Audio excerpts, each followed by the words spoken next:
She helped him every day. She cut his bread. She served him his coffee. She smiled when no one else saw him. But that morning, his chair remained empty, and as the rain hammered the window panes, 3 black cars pulled up in front of the door. Tinted windows, heavy silence. She trembled. She thought of the worst, of goodbyes that never arrive in time, of wrinkled hands that no longer hold anything.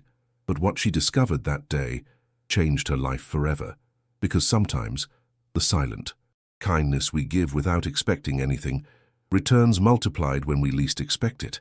Like if this touched your soul, it's more than a click. It's a silent hug between those who know what hurts and what heals. Comment on how you think this story will end. And if you haven't subscribed yet, it costs you nothing, but to us it means a lot. Thank you for being here. The August sun fell like melted lead on the narrow streets of Seattle. At 6:45 in the morning, Audrey Miller already felt the sweat forming on the back of her neck as she tied the green apron over her white uniform.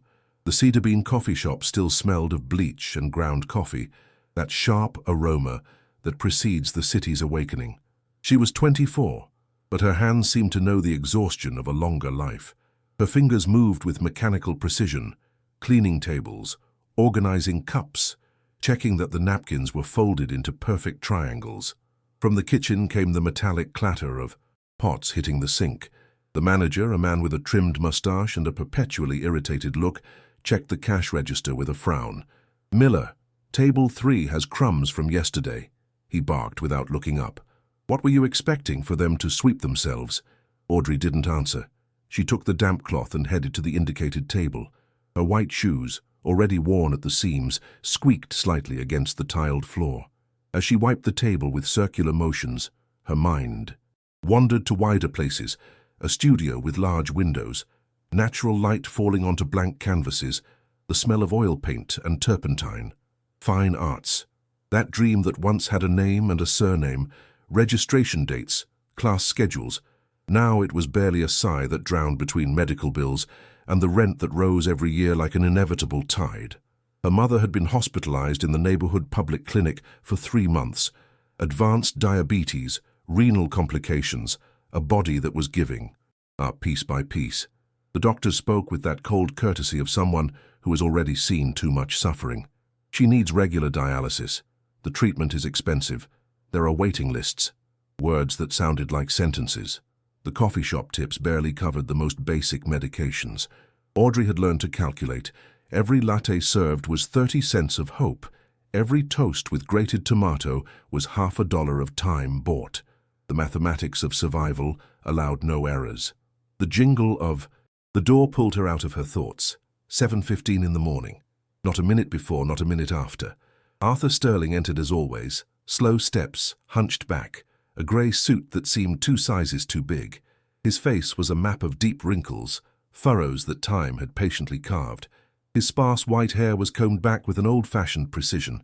His hands, stained by age, trembled slightly as he leaned on the back of the chair at the corner table, always the same one, next to the window far from the counter, in the angle where the morning light entered obliquely. "Good morning, Mr. Sterling."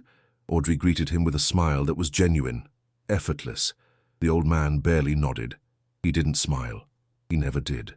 He sat down with careful movements, like someone afraid of breaking, and placed his hands on the formica table. The silence around him was dense, almost tangible. Audrey didn't need to ask.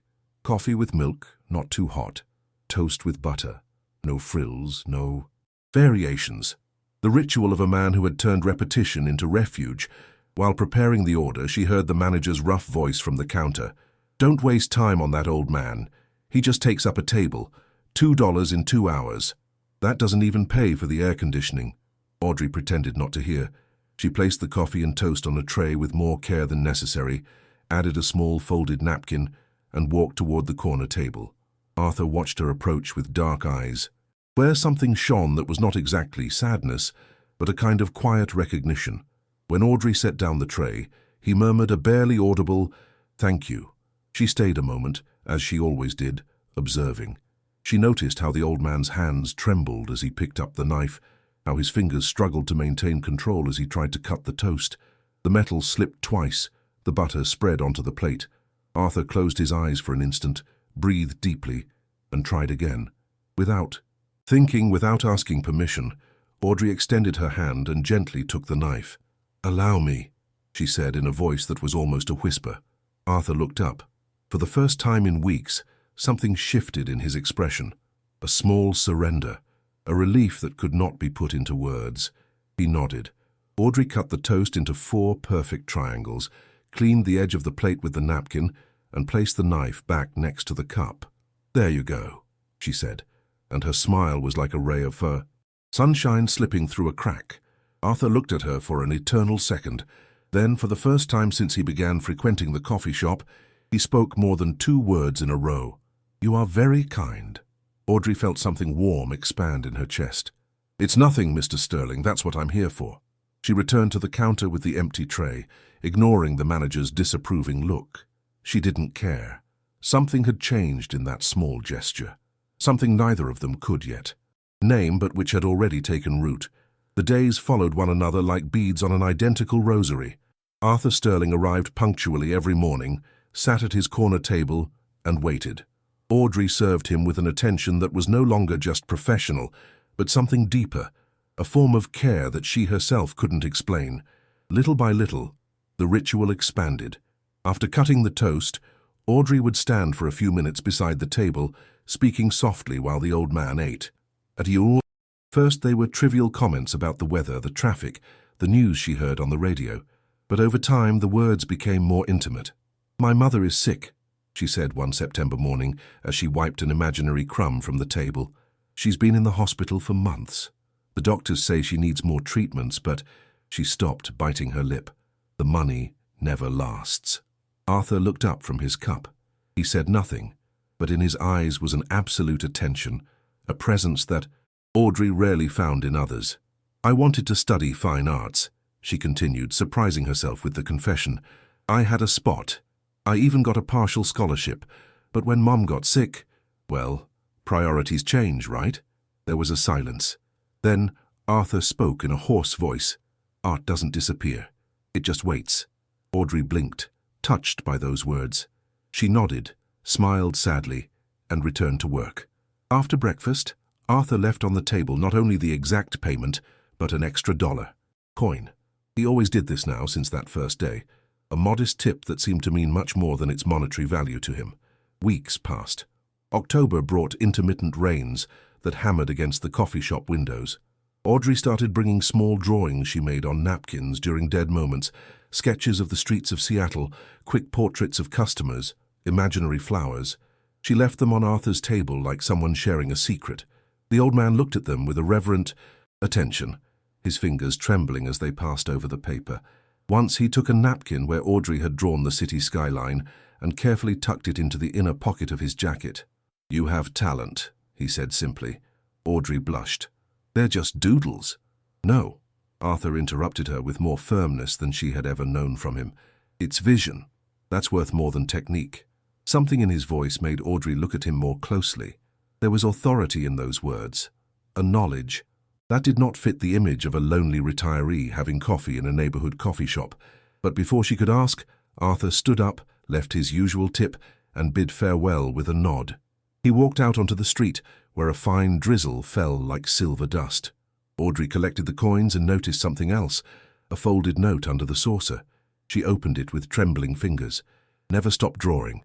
The world needs eyes like yours." The handwriting was shaky but elegant, from another era.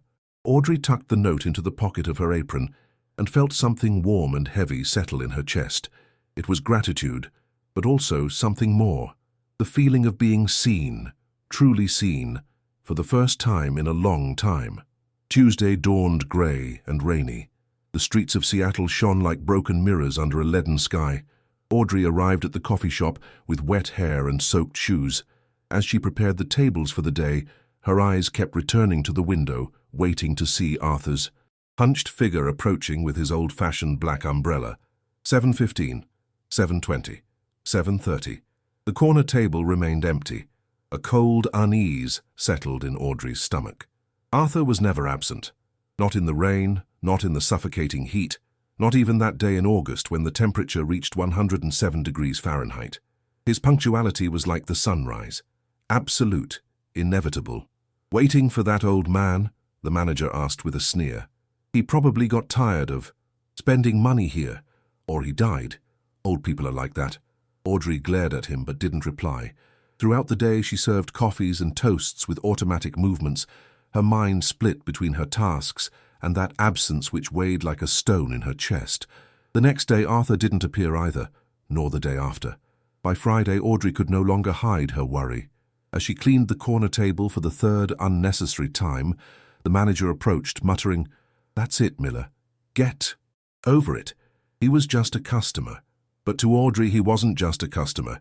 He was the person who had listened to her dreams without judging her, who had valued her drawings when no one else did, who, with his understanding silence, had been more present than many noisy people. On Saturday, as she was closing the coffee shop alone, the manager had left early, she heard the sound of powerful engines. 3 black cars, gleaming despite the drizzle, pulled up in a row in front of the door. The tinted windows prevented seeing inside. The license plates were from New York. Audrey felt a chill that had nothing to do with the cold. The doors opened simultaneously, with a synchronized sound that seemed choreographed. 3 men dressed in impeccable dark suits stepped out, the kind of clothing that cost more than Audrey earned in 6 months. Their movements were precise, professional. From the second car descended an older man, about 60, with gold-rimmed glasses and a leather briefcase that seemed to contain important secrets. His face was severe but not cruel, marked by lines of responsibility. They entered the coffee shop like a dark wave. The silence they brought with them was different from Arthur's usual silence. This was dense, official, charged with institutional weight. The man with the gold-rimmed glasses walked directly toward Audrey, who had instinctively backed up against the counter. "Ms. Audrey Miller?" he asked in a formal but not hostile voice. She nodded, unable to speak. Her heart pounded against her ribs. "My name is Robert Mendel. I am an attorney." He took a card from his pocket and placed it on the counter. "We need to speak with you. It's about Mr. Arthur Sterling." The world tilted slightly. Audrey clung to the edge of the counter. "What happened?" she whispered. Is he okay?" Mendel exchanged a look with one of his companions before answering. "Mr. Sterling passed away last Monday. A cardiac arrest. It was quick, without suffering." The words fell like stones into still water. Audrey felt the air become thick, difficult to breathe. Her eyes filled with tears she didn't try to hide. "We regret your loss," Mendel continued with professional softness. "But there are urgent matters that require your presence. Mr. Sterling mentioned you specifically in his will. We need you to come with us to New York." "To New York?" Audrey blinked, confused. "Why? I was just... The waitress who cut his toast," Mendel completed. "And something." That might have been a smile appeared on his face. "Yes, we know. That's why you are in the will." The trip to New York was a blur of highways and rain. Audrey sat in the back seat of the second car, flanked by the professional silence of the men in suits. Mendel, seated next to her, explained things to her with words that sounded abstract. Estate, legitimate heirs, testamentary dispositions. Audrey nodded without really understanding, her mind still stuck on the image of Arthur with his coffee cup, his trembling hands, that look that seemed to see beyond appearances. New York greeted her with a symphony of horns and buildings that scratched the sky. The car stopped in front of a glass and steel tower on Park Avenue, one of those skyscrapers where every square foot was worth more than all the furniture in the Cedar Bean coffee shop. The elevator silently climbed 30 floors. Audrey contemplated her reflection in the mirrored walls. Her wrinkled white uniform, her hair tied back in a messy ponytail, her worn shoes that left small moisture marks on the polished floor. She didn't fit. She was like a pencil drawing in the middle of an oil painting gallery. The doors opened to a hallway of black marble, veined with white. Abstract paintings hung on the walls with individualized lighting. At the end, a dark wood door with shiny metal handles. Mendel led her to a meeting room that seemed ripped from a movie. Long table of fine wood, ergonomic leather chairs, floor-to-ceiling windows with views of the city spread out like a 3-dimensional map. But Audrey didn't notice any of that. Her attention was fixed on the 2 people waiting, seated on the other side of the table. A woman in her mid-40s, wearing a burgundy pantsuit and a pearl necklace that probably cost more than Audrey's car, if she'd had one. Her ash-blonde hair was pulled back into an impeccable high bun. Her lips, painted dark red, formed a tense line of disapproval. Next to her, a young man no more than 30, with black hair slicked back and features that would have been attractive had they not been deformed by an expression of irritated superiority. He wore a navy blue three-piece suit with gold cufflinks. "Ms. Miller," Mendel announced, "I present to you Victoria Sterling, Mr. Sterling's daughter-in-law, and Richard Sterling, his grandson." Audrey timidly extended her hand. Victoria looked at her like someone assessing an insect in their kitchen, but shook her fingers. Reluctantly, Richard didn't even bother to stand up. "Her?" Richard asked incredulously. "This is the reason you urgently summoned us, Mendel. A waitress." The word fell like a lash. Audrey felt the heat rising in her neck, but she kept her gaze steady. "Mr. Sterling," Mendel interjected with glacial patience, "I remind you that we are here to comply with your grandfather's last wishes, not to issue personal judgments." He sat at the head of the table and opened the briefcase. He took out a thick, black folder, perfectly ordered papers. The will of Arthur Sterling was drawn up 3 months ago and signed before a public notary. Its provisions are clear, binding, and do not admit contestation, at least not without an extensive legal process which, I warn you, Mr. Sterling, would not favor your interests. Victoria leaned forward, her knuckles white on the table. "Get to the point, Mendel." The lawyer cleared his throat and began to read in a neutral voice. "I, Arthur Sterling, in full. House of my mental faculties dispose the following. To Ms. Audrey Miller, employee of the Cedar Bean Coffee Shop in Seattle, I bequeath the amount of $200,000, tax-free." Audrey felt the ground disappear beneath her feet. $200,000. It was a figure so large that her mind refused to process it. In addition to the full ownership of the Cedar Bean Coffee Shop, whose purchase I discreetly carried out 4 months ago through intermediaries, along with an irrevocable fund of $5 million destined exclusively to maintain the operation of said establishment for the next 50 years. The silence that followed was absolute. Richard stood up abruptly, his chair rolling backward violently. "This is insane. $5 million to maintain a lousy coffee shop? And $200,000 to a complete stranger? My grandfather was senile. He didn't know what he was doing." "Your grandfather," Mendel replied without altering his tone, "underwent 3 psychiatric evaluations in the weeks leading up to the signing. All reports certify his full mental capacity. Furthermore, I have videos of the signing process where he explains his reasons with absolute clarity." Victoria touched Richard's arm, forcing him to sit down. "Why?" she asked in a cold voice. "Why would he do something like that?" Mendel looked at Audrey, who was still petrified in her chair, silent tears rolling down her cheeks. "Because Miss Miller showed him kindness when no one else did. Because in the last months of his life, she was the only person who treated him as a human being, and not as a monument to success or a source of inheritance." "How touching," Richard spat. "A 21st century Cinderella. This is grotesque. We are going to challenge every word of that will." "You can try," Mendel replied, closing the folder, "but it will cost you years and millions. The will is solid." Mr. Sterling was meticulous. He turned to Audrey, whose face was a map of contradictory emotions.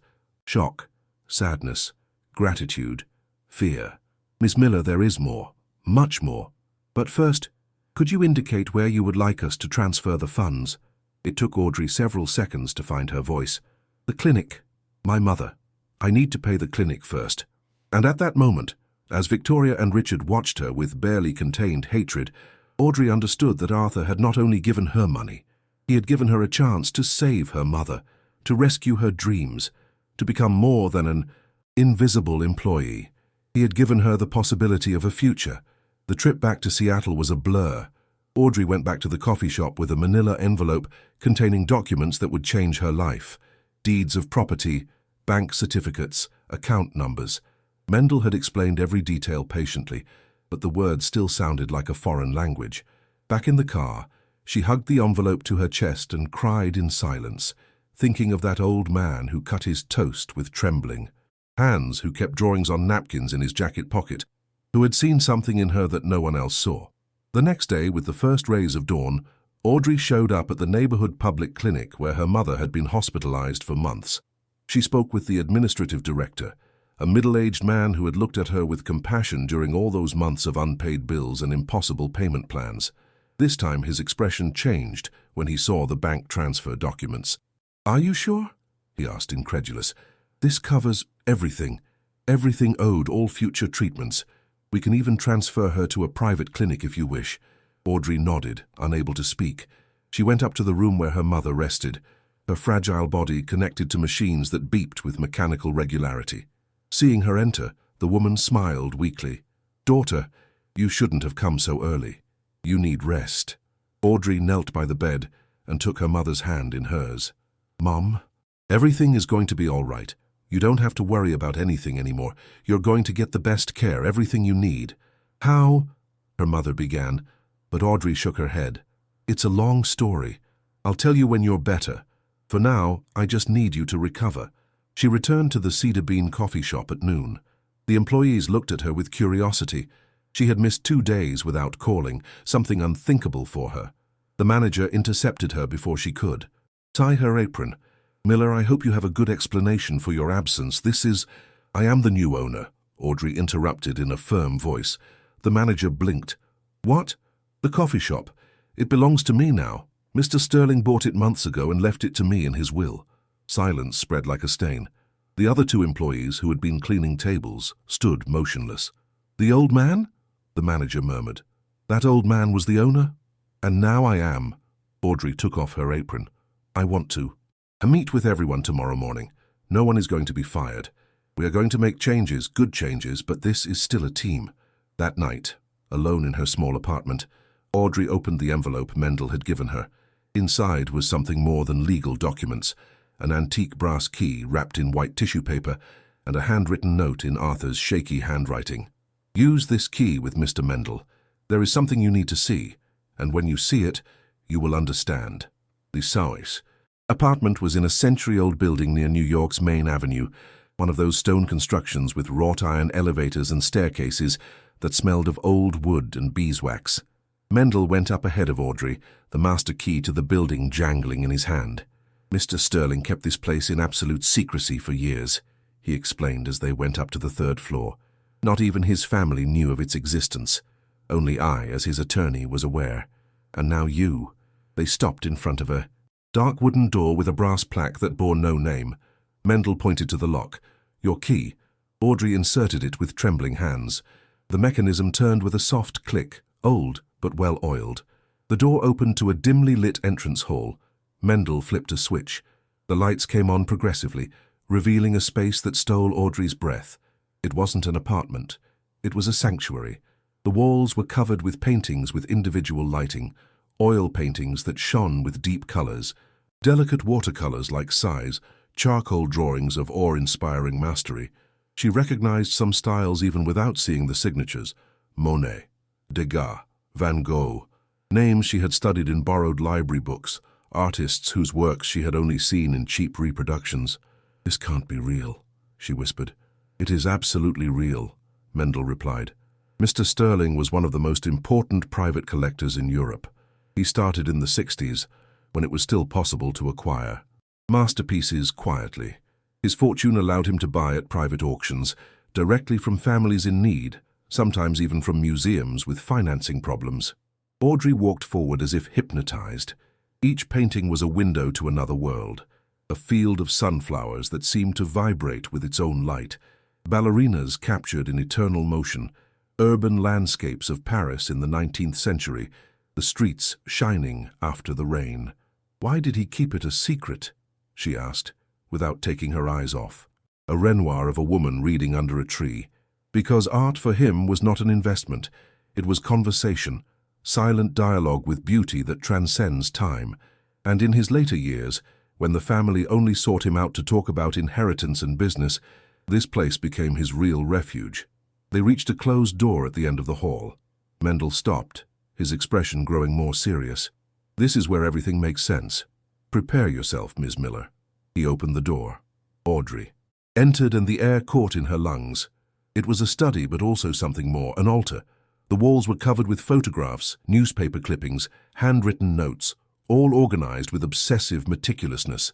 And in the center, as the axis of this entire universe of paper and memory, was an enormous portrait of a woman. She looked about 50 in the photo, her grey hair pulled back in a braid, her dark eyes filled with warmth and joy. She wore an apron with flour stains and held a tray of freshly baked pastries. Her smile was the sun of a perfect morning. "Clara Sterling," Mendel announced with his soft voice. "Mr. Sterling's wife. She passed away 11 years ago from cancer." Audrey approached, unable to take her eyes off that woman, whose presence seemed to fill the room even in a photograph. "She was a cook," Mendel continued. "Not fine dining, but honest, home cooking. For years she dreamed of having a small, cozy coffee shop where people would feel at home, but by the time they finally raised the money, she was already sick. She never got to see it realized." Audrey scanned the walls with her gaze. There were dozens of photographs of Clara, in an old kitchen, kneading bread, in a market, choosing tomatoes, sitting on a park bench, feeding pigeons, and among these images, newspaper clippings about small neighborhood cafes, articles about the importance of family businesses, handwritten notes about recipes and dreams. Then she saw it. In the center of the mural, tacked up with gold thumbtacks, was a photograph of herself. Audrey at the Cedar Bean coffee shop, smiling while serving coffee, the green apron tied at her waist, her hair pulled back. She didn't remember anyone taking that photo of her. And next to it, a handwritten note in blue ink. "She has Clara's heart." Audrey's knees gave way. She slumped into the desk chair, tears falling uncontrollably. Everything fit now. The daily trips to the coffee shop, the silent attention, the tips. Arthur had not chosen her at random. He had been watching her, recognizing in her the same spirit he had loved for decades. "There is more," Mendel said, opening a desk drawer. He took out a letter in a white envelope and a certificate with official seals. "This is for you." With trembling hands, Audrey opened the letter. Arthur's handwriting danced on the paper like a fragile dance. "Dear Audrey, if you are reading this, it means I am no longer here. Do not cry for me. I had a long and mostly fortunate life. For months I watched you serve coffee with that genuine smile, help elders like me without expecting anything in return, draw beauty on napkins during your breaks. And in every gesture of yours I saw Clara, not her physical image, but her essence, kindness without calculation, generosity without noise, beauty found in the everyday. The world gave me wealth, business gave me power, but you gave me back something I thought was lost, faith in ordinary humanity, the kind that doesn't make the newspapers but sustains the world. This apartment, with all its contents, is now yours. You can sell the artwork or keep it, that is up to you. But I ask one favor of you. Use the foundation I have created to help people like you, with talent and heart, who only need an opportunity. And please keep Clara's dream alive. Make that coffee shop the warm, welcoming place she imagined. Thank you for cutting my toast. Thank you for seeing me. Arthur." Audrey carefully folded the letter, like someone safeguarding a relic. She looked at the certificate, shares in the Sterling Group that entitled her to participate in the next shareholders' meeting. "Why did he give me this?" she asked, pointing to the certificate. "I don't know anything about business." Mendel adjusted his glasses. "Because Mr. Sterling knew what his family would try to do after his death, and he wanted to give you a voice in that process. The meeting is in a week. I suggest you be prepared." Over the following days, Audrey's life was divided into two parallel worlds. In the mornings, she attended the Cedar Bean coffee shop, now officially hers, implementing small changes, fresh flowers on the tables, in-house baked bread, a corner with books for customers to read. The employees worked with renewed enthusiasm, infected by her energy. In the afternoons and evenings, she studied in Arthur's apartment with Mendel's help. The lawyer arrived punctually at 6, laden with folders, financial reports, and documents that explained the workings of the Sterling Group, a complex network of investments in real estate, technology, art, and commerce. "The empire Mr. Sterling built employs over 2,000 people," Mendel explained, pointing to graphs. "But in recent years, his grandson Richard has been pushing to sell entire divisions to foreign investment funds, operations that would generate immediate profits but destroy jobs and the company's original vision." Audrey frowned, trying to follow the labyrinth of figures and strategies. "And Arthur opposed this?" Absolutely. But his deteriorating health prevented him from attending meetings. Richard took advantage of that power vacuum. Now, with the shares you possess, plus those held by other minority shareholders who respected Mr. Sterling, there is an opportunity to block his plans. But I don't. Audrey shook her head. I don't know how that world works. I didn't even finish college. Mendel took off his glasses and looked at her with paternal seriousness. Mr. Sterling did not give you those shares for your technical knowledge. He gave them to you because he trusts your moral compass. In that boardroom, there will be finance experts, brilliant lawyers, ruthless strategists. But what is most needed is someone to ask, is this right? Who does it really benefit? What would Arthur have wanted? Audrey spent sleepless nights studying Arthur's personal notebooks that Mendel had brought from the apartment. They were not ledger books, but reflections written in that shaky handwriting she now recognized. Business is about people, not numbers. When a decision benefits only the rich, you are building on sand. Clara always said, money should be a bridge, not a wall. If at the end of your life you can only count coins, you wasted everything. The words were etched into her mind like lessons from a grandfather she never had, and little by little she began to understand the pattern. Arthur had built his empire on lasting relationships, long-term investments in communities, a vision of wealth that included collective well-being. Richard, on the other hand, pursued quick profits regardless of the human cost. The Friday before the meeting, Mendel handed her a thick envelope. Evidence, he said simply. Mr. Sterling compiled it for months. Suspicious transactions, offshore accounts, bribes disguised as consultancies. Richard is not just ambitious, he is corrupt. Audrey opened the envelope and reviewed the documents. Bank transfers to tax havens, inflated contracts with shell companies, compromising emails. They were certified copies, notarial seals, irrefutable proof. Arthur knew all this. He discovered it little by little. That's why he changed his will and took precautions. He knew he wouldn't live to confront him personally, but he gave the tools to you to do it. Audrey closed the envelope, the weight of responsibility settling on her shoulders like a mantle of lead. I don't know if I can do this. Of course you can. Mendel smiled for the first time in days. You are the one who had the courage to be kind to an old man when no one else noticed. Believe me, what's coming is easier. The Sterling Group building was a 38-story skyscraper that dominated the New York skyline like a monolith of glass and steel. Audrey arrived early on Monday morning, dressed in a dark blue pantsuit that Mendel had helped her choose. It was not ostentatious, but it gave her a sober dignity she had never felt before. The boardroom was on the 35th floor. The walls were of dark wood, polished to shine like mirrors. A black marble oval table occupied the center, surrounded by cream-colored leather chairs. Huge windows offered a panoramic view of the city spread out under a winter sky. When Audrey entered, accompanied by Mendel, the conversations ceased. There were about 20 people scattered around the room, men and women in impeccable suits, leather briefcases, watches that cost fortunes. They all watched her with that mixture of curiosity and disdain reserved for intruders. Richard Sterling was at the back, talking to a group of executives. Seeing her, his expression shifted from surprise to contempt. Don't tell me the waitress actually came, he said loudly enough for everyone to hear. I thought she would have the decency to stay in her place.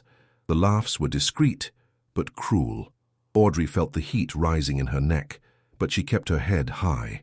Mendel lightly touched her arm, a gesture of silent support. They took their seats at the end of the table. In front of Audrey, a plaque with her newly engraved name, Audrey Miller, testamentary representative of Arthur Sterling. The board chairman, a man with grey hair and a hawk-like gaze named George Stone, began the session. Good morning. This extraordinary meeting was convened to discuss Mr. Richard Sterling's proposal to sell the group's retail and art divisions to the international firm Blackstone Capital. Richard stood up, activating a presentation on the giant screen on the wall. Colorful graphs showed profit projections, cash flows, return on investment. Ladies and gentlemen, this is a unique opportunity. His voice was smooth, persuasive. Blackstone offers $850 million. We can liquidate the least profitable divisions, redistribute capital to high-growth sectors, and double shareholder dividends in 2 years. There were murmurs of approval. The numbers were impressive, polished. Seductive. Of course, Richard continued with a rehearsed smile. This requires difficult decisions, some restructurings, closures of non-essential units, but that's how modern capitalism works. Adapt or die. How many jobs would be lost? Audrey's voice cut the air like a knife. The silence was immediate. All heads turned toward her. Richard narrowed his eyes. It's an irrelevant question. Businesses are not shelters for inefficient jobs. Answer me, Audrey insisted, her voice firm despite her nerves. How many jobs? Richard sighed theatrically. Approximately 800, but they would receive severance packages. 800 families, Audrey murmured, more to herself than to the room. 800 lives interrupted, so that numbers on a screen look greener. That's how companies work, dear, Victoria Sterling interjected from the other end of the table, her voice dripping condescension. Perhaps things are different in your coffee shop, but here we make decisions based on economic realities, not on sentimentality. Audrey took a deep breath. She remembered Arthur's words in his notebooks. People are not figures, they are stories. Mr. Sterling built this group on a different principle, she said, slowly standing up. He believed that success is not measured only in profits, but in how many lives you improve in the process. My grandfather was an idealist from another era, Richard countered. The world changed. We either evolve or disappear. Then allow me to share something about that evolution. Audrey nodded toward Mendel, who began distributing folders to each board member. Richard paled. What is this? Documentation, Mendel replied with a glacial voice, of Mr. Richard Sterling's financial activities over the past 3 years. The folders opened simultaneously, the sound of paper amplified in the tense silence. Audrey watched as expressions changed. Raised eyebrows, tight jaws, looks of shock exchanged. Page 3, Mendel indicated with professional calm. Transfers to the Mediterranean Consulting Company, based in the Cayman Islands, a company that coincidentally belongs to Mr. Richard Sterling's wife. $7 million in advisory fees for services that were never documented. Richard shot to his feet. This is defamation, invasion of privacy. I will file charges. File whatever you wish, Mendel responded unfazed. Every document here has notarial backing and was legally obtained by external auditors hired by Mr. Sterling in the months prior to his death. Page 7. Bribes to municipal officials to approve irregular building permits. Page 11. Deliberate inflation of supplier costs, with cash kickbacks to personal accounts. Chairman Stone flipped through the documents with an increasingly grim expression. Other board members did the same, some covering their mouths in gestures of disbelief. Mr. Sterling had been suspicious for some time, Audrey continued, finding her voice firmer. But he didn't want to destroy his family publicly. He hoped Richard would change, that he would understand the true value of what he had inherited. But you, she looked directly at Richard and Victoria, only saw numbers to extract, not a legacy to protect. Victoria stood up, her face congested with fury. And what do you know about legacies? You're a waitress who was in the right place at the right time. Do you think your cardboard kindness gives you the right to judge us? I'm not judging you, Audrey replied with a softness that contrasted with Victoria's venom. I'm just presenting facts, and the fact is that the sale you propose would primarily benefit you through commissions and hidden bonuses in secondary contracts. That is also documented. Mendel passed out another round of papers, Clause 47B of the contract with Blackstone. Richard Sterling would receive an 8% commission on the sale, payable through a subsidiary in Luxembourg, approximately $25 million. The murmuring in the room turned into a contained roar. Chairman Stone hammered the table with his fist. Order! His face was a mask of contained indignation. Mr. Sterling, do you have anything to say in your defense? Richard opened his mouth, then closed it. His eyes sought support in the faces around the table, but he only found accusation and disappointment. Finally, in a strangled voice, it was all misinterpreted. External consultants verified. The consultants you hired yourself, Mendel interrupted, and who also received irregular payments according to page 19. Richard collapsed into his chair. The suit that once seemed like armor now made him look small, pathetic. Audrey stepped forward, her hands trembling slightly but her voice steady. Mr. Sterling asked me to protect his legacy, not because I am special or wise, but because I witnessed who he truly was when no one was looking. A man who could buy anything, but who found joy in a simple coffee and humble conversations. Who built an empire not to accumulate power, but to create opportunities. She paused, letting the words resonate. That's why I propose something different. Instead of selling, reinvest. Instead of closing, transform. Mr. Sterling established a testamentary fund of $50 million specifically for what I am about to suggest. The Clara Legacy Foundation. Mendel activated a new presentation on the screen. Images of small family businesses, art schools, scholarship programs. The foundation, Audrey explained, reading notes she had prepared during sleepless nights, will support small businesses at risk of closure, offer full scholarships to students of fine arts and creative disciplines, and create mentorship programs where group employees share knowledge with entrepreneurs. That is charity, Richard spat. It doesn't generate a return. It generates something better, Audrey countered. It generates purpose, and in the long term it generates loyalty, talent, and a reputation that no figure on a screen can buy. Chairman Stone leaned back in his chair, his fingers drumming on the table. And the jobs, the current divisions, they all remain, Audrey replied firmly. No cuts. Mr. Sterling left clear instructions. No employee can be dismissed for 5 years. That is also in the will. There was a long silence. Then, one of the older shareholders, a man in his 70s who had worked with Arthur from the beginning, raised his hand. I vote in favor of Ms. Miller's proposal. Arthur would have wanted this. Another raised their hand, then another. Very well, Stone declared. Let's proceed to the formal vote. The result was conclusive. 17 votes in favor, 2 against, 1 abstention. Richard had lost. The following days were a whirlwind of legal activity. Richard resigned from his position at the Sterling Group before they could formally dismiss him. Victoria followed, both disappearing into the anonymity that financial scandal reserves for the disgraced. Audrey returned to Seattle exhausted, but with a sense of purpose she had never experienced. Arthur's apartment in New York remained under her custody, a private museum she visited every month to sit in Clara's study and remember why all this had happened. At the Cedar Bean coffee shop, changes began to blossom. With the $5 million fund, Audrey hired an architect to renovate the space without losing its cozy essence. Walls painted soft yellow, larger windows that let in the Seattle light, restored wooden tables that smelled of history. She implemented a program where local artists could exhibit their works on the walls. The first month, she hung paintings by fine arts students, young people like herself who dreamed of being seen. Sales were modest but significant.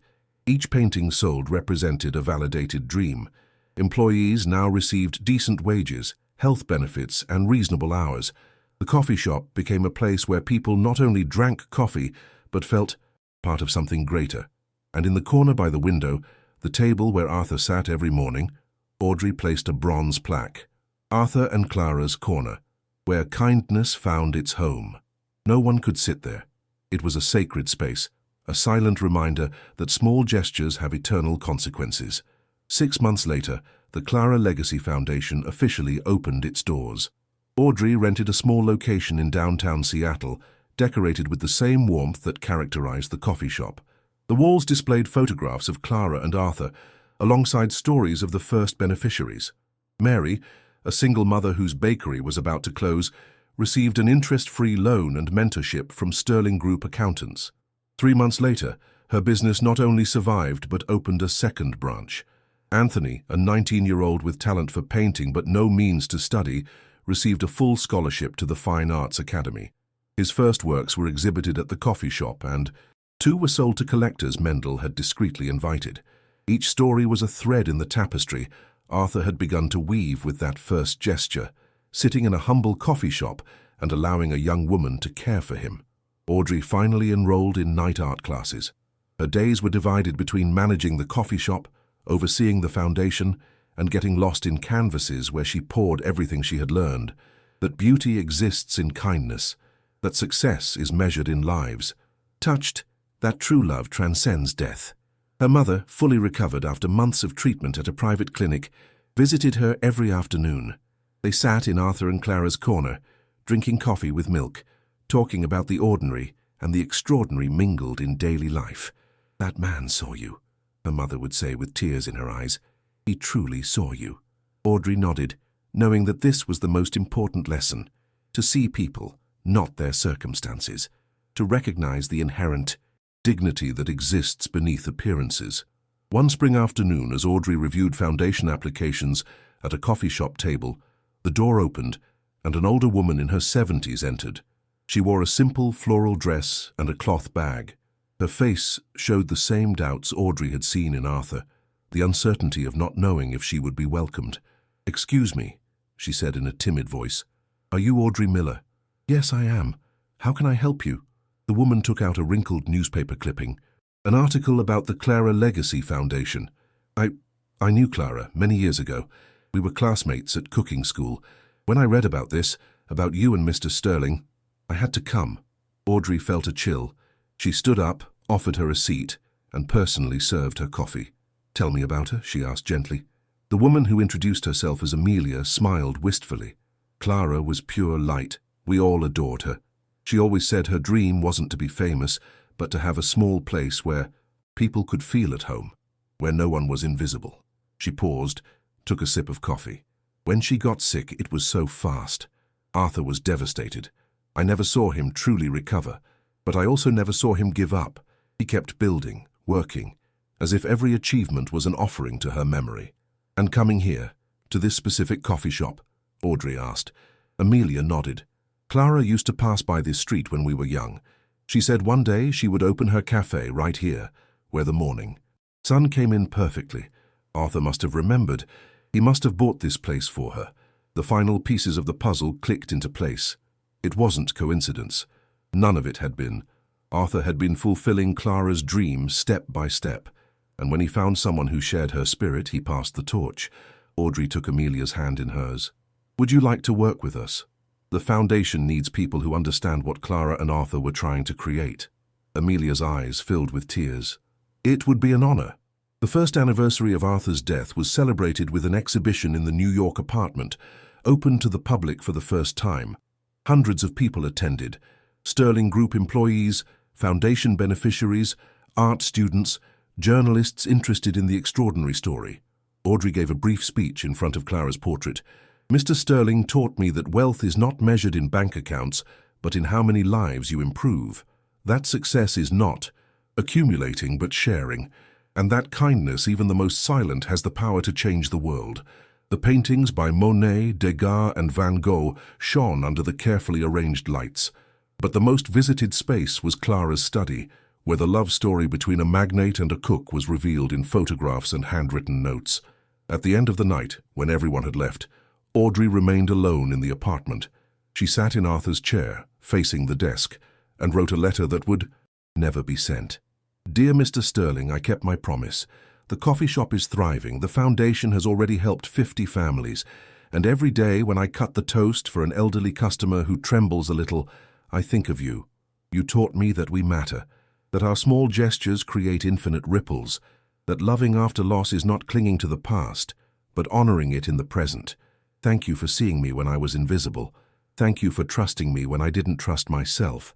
Thank you for showing me that kindness is never wasted. Your humble coffee shop became a cathedral, and I, the waitress who cut your toast, now know that I was always enough. With eternal affection, Audrey." She folded the letter carefully and placed it in the secret drawer next to Arthur's last notes. A future emotional archaeologist might find it and understand that the best stories are not written with ink, but with actions. 2 years after the day 3 black cars arrived at the coffee shop, Audrey Miller woke up in her new apartment near the Puget Sound. It was no longer the narrow room where she counted coins, but it wasn't ostentatious either. It was sufficient, warm, full of light. On the walls hung her own paintings, portraits of Arthur at the coffee shop, abstract interpretations of kindness, emotional landscapes where pain and hope danced together. She had completed her fine arts degree with honors. Her thesis on art as an act of love was published in an academic journal. But the achievement she was most proud of was not in diplomas. The Cedar Bean coffee shop now had 3 branches in the region. Each one employed people at risk of social exclusion: single mothers, elders who needed purpose, young people without opportunities. Each one had its own Arthur and Clara's corner. The Clara Legacy Foundation had awarded 200 scholarships, saved 80 small businesses, and created a mentorship network connecting successful entrepreneurs with dreaming ones. And in the Sterling Group Building, a boardroom now bore Arthur's name. On the main wall hung a double portrait, him and Clara, painted by Audrey, where both smiled with that simple joy of those who knew the true meaning of wealth. That morning, Audrey arrived early at the original coffee shop. She had a ritual she observed religiously. Every anniversary of the day she met Arthur, she sat at his corner table, ordered coffee with milk and toast, and cut the bread into 4 perfect triangles.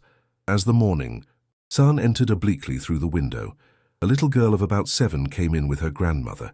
The child carried a drawing notebook under her arm. The grandmother, with unsteady steps, looked for a place to sit. Audrey stood up, smiled, and pointed to a table next to hers. "Please sit here. Would you like to see the menu?" The little girl looked at her with big, bright eyes. "Are you the lady who helps the artists?" Audrey knelt to be at her height. "I try to help people with dreams. Do you have dreams?" The child nodded fervently. "I want to be a painter, like the pictures on the walls." "Then you are already a painter," Audrey said. "You just need to keep painting." She gave the girl a blank napkin and a pencil. The little girl started drawing immediately. Flowers that looked like suns, birds flying nowhere, beauty captured with perfect clumsiness. The grandmother watched her with tears in her eyes. "Thank you," she whispered. "No one else pays attention to her. They say it's a waste of time." "It is not," Audrey replied firmly. "It never is." When the girl and her grandmother left an hour later, leaving a modest tip and immense smiles, Audrey collected the napkin where the little girl had drawn. She carefully put it in her purse. That night, she would put it in her studio on the wall where she collected reminders of why she did what she did. Because Arthur had taught her the most important lesson. Kindness is a seed. You plant it without expecting a harvest. But when it germinates, it feeds the whole world. She stayed a moment longer in the empty coffee shop, the evening light coloring the walls golden. In Arthur and Clara's corner, a candle burned softly, a ritual that was never missed. Audrey closed her eyes and whispered into the air, "Thank you for teaching me that true love doesn't end. It just transforms into purpose." She turned off the lights, locked the door, and walked toward her life. A life built on the foundation of a simple gesture, repeated until it became a silent revolution. Because in the end, what remains is not empires or fortunes. What remains are the moments where someone was seen, valued, loved. And that, Audrey understood as the stars began to appear over Seattle, is the only wealth worth inheriting.